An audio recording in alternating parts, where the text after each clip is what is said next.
अस्सलाम वालेकुम दोस्तों। उम्मीद करता हूँ आप लोग खैरियत होंगे। दोस्तों 50 साल या 50 साल के बाद घुटनों में दर्द, कूलों में दर्द यानी हिप जॉइंट में दर्द ये बड़ी कॉमन होती है। जिसकी वजह से अक्सर जब आप ज़्यादा देर किसी चेयर पे बैठते हैं, तो बैठने के बाद अगर आप उठने की कोशिश करते हैं तो आपसे एकदम एक्टिवली नहीं उठा जाता, बल्कि आप आराम-आराम से इस तरह उठते हैं। उठ के आपका जो पोस्चर है वो थोड़ा-सा स्टूप्ड पोस्चर हो जाता है। फिर आहिस्ता-आहिस्ता से आप अपने आप को सीधा करते हैं। ये बेसिकली आपके नी जॉइंट या हिप जॉइंट में पेन की वजह से चीज़ें आती हैं। दोस्तों बेसिकली एज के साथ साथ जैसे ही 50 साल से ज़्यादा एज होती है तो इसके बाद हमारे जॉइंट्स में जो नी जॉइंट में और हिप जॉइंट में एक साइनोवियल फ्लूइड होता है जो कि लुब्रिकेशन प्रोवाइड करता है।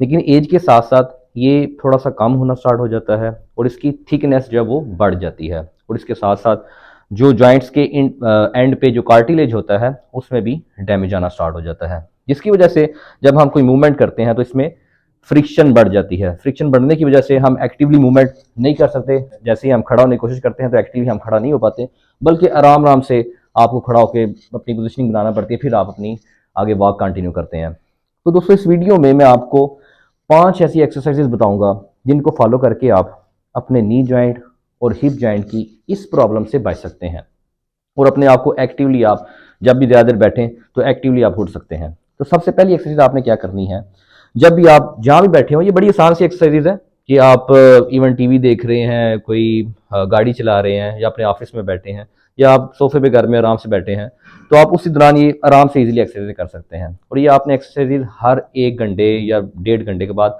लाजमी तौर पे परफॉर्म करनी है। सबसे पहली एक्सरसाइज आपने कौन सी परफॉर्म करनी है कि आपने अपनी हील्स को स्लाइड करना है। हर 1 घंटे के बाद आपने ये चीज़ें परफॉर्म करनी है। बिल्कुल आराम से इजीली आप हील को स्लाइड करेंगे और अपने पाँव को इस तरह उठाते जाएंगे। ठीक है, इस तरह इसकी आपने 10 रेपिटेशन परफॉर्म करनी है। 3, 4, 5। ठीक है, सेम एज इट इज़ आपने दूसरे पाँव की भी ऐसी मूवमेंट परफॉर्म करनी है। हील को स्लाइड करना है और पाँव को उठाते जाना है।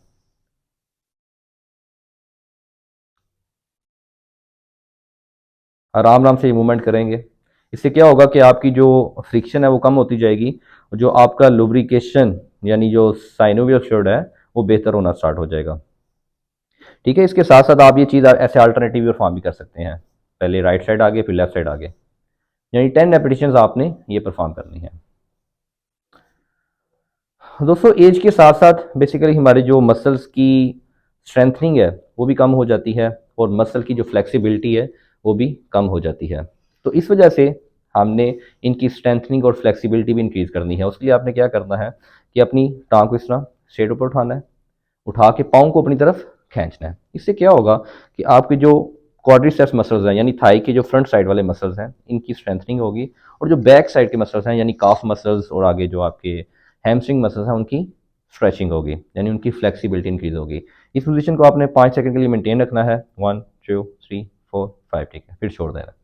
अगेन आप ऐसे ही परफॉर्म करेंगे। 1, 2, 3, 4, 5। ठीक है, 10 रेपिटेशन आपने एक साइड पे परफॉर्म करनी है, फिर same as it is 10 repetition आपने दूसरी साइड परफॉर्म करनी है। पहले टांग को स्ट्रेट ऊपर उठाएंगे, फिर पाँव को अपनी तरफ खींचेंगे। फिर ऐसे पाँव को टांग को इस तरह स्ट्रेट उठा के पाँव को अपनी तरफ खींचेंगे। इससे आपको पूरी टांग की बैक साइड पे स्ट्रेचिंग फील होगी। इसके बाद नेक्स्ट एक्सरसाइज आपने क्या करनी है कि आपने जब बैठे बैठे ही अपने पाँव की इस तरह मूवमेंट करनी है, यानी अपनी एड़ियों को ऊपर उठाना है। तकरीबन 1 से 2 मिनट के लिए आप ये चीज़ करते रहें। इससे क्या होगा कि आपकी जो ब्लड सर्कुलेशन है टांगों में वो इंक्रीज होना स्टार्ट हो जाएगी। इसके बाद फोर्थ पे आपने क्या करना है कि अपने हिप जॉइंट को थोड़ा सा टारगेट करना है। बैठे बैठे ही आप अपने दोनों हाथों के साथ घुटनों के बाएं वाली साइड पे इस तरह हाथों को प्लेस करेंगे और घुटनों से जोर लगाना है आपने बाहर की तरफ और हाथों के साथ आपने थोड़ी सी रेजिस्टेंस प्रोवाइड करनी है, यानी हाथों से आप जोर लगाएंगे अंदर की तरफ। इस तरह हाथों से मैं जोर लगा रहा हूँ अंदर की तरफ और घुटनों से बाहर की तरफ। 10 रेपिटेशन आपने ये परफॉर्म करनी है। इससे क्या होगा कि आपकी जो हिप जॉइंट है उसकी मोबिलिटी इंक्रीज होगी और उसकी जो लुब्रिकेशन है वो बेहतर होना स्टार्ट हो जाएगी। इसके साथ साथ नेक्स्ट आप ये भी चीज़ ऐसे भी परफॉर्म कर सकते हैं। दोनों हाथों को अपनी इस तरह मुट्ठियाँ बना के घुटनों के दरमियान प्लेस करना है और टांगों की मदद से अपने हाथों को प्रेस करना है। 5 सेकेंड होल्ड, 1, 2, 3, 4, 5 छोड़। फिर से 1 2 3 4 5, ठीक है। अगेन करेंगे 1 2 3 4 5, ठीक है। 5 सेकंड होल्ड के साथ सेम आपने यही 10 रेपिटेशन परफॉर्म करनी है। इसके बाद जो आखिरी एक्सरसाइज आपने परफॉर्म करनी है वो क्या है कि आपने एक टांग को उठा के दूसरी टांग पे इस तरह प्लेस कर देना है, और जो टांग ऊपर रखेंगे उसके घुटने को पकड़ के अपने अपोजिट शोल्डर की तरफ लेके जाना है। इससे क्या होगा कि आपकी जो पिलीफार्मिस मसल है और जो ग्लूट्स मसल है रिलैक्स हो जाएंगे। इस तरह सेम एज इट इज़ आप दूसरी टांग में भी ये परफॉर्म करेंगे। घुटने को पकड़ के अपोजिट शोल्डर की तरफ लेके जाएंगे और इस पोजीशन को आपने 5 सेकंड होल्ड रखना है। 1 2 3 4 5। सेम आपने ये 10 रेपिटेशंस दोनों साइड्स पे परफॉर्म करनी है। ये 5 ऐसी एक्सरसाइजेज हैं जो कि आप जहाँ भी बैठे हों, सोफे पे बैठे हुए आप टीवी देख रहे हैं, आप आराम से मोबाइल यूज़ कर रहे हैं, या आप ऑफिस में बैठे हैं, या आप गाड़ी चला रहे हैं, तो आप ये तमाम एक्सरसाइजेज बड़े आराम से ईज़िली परफॉर्म कर सकते हैं।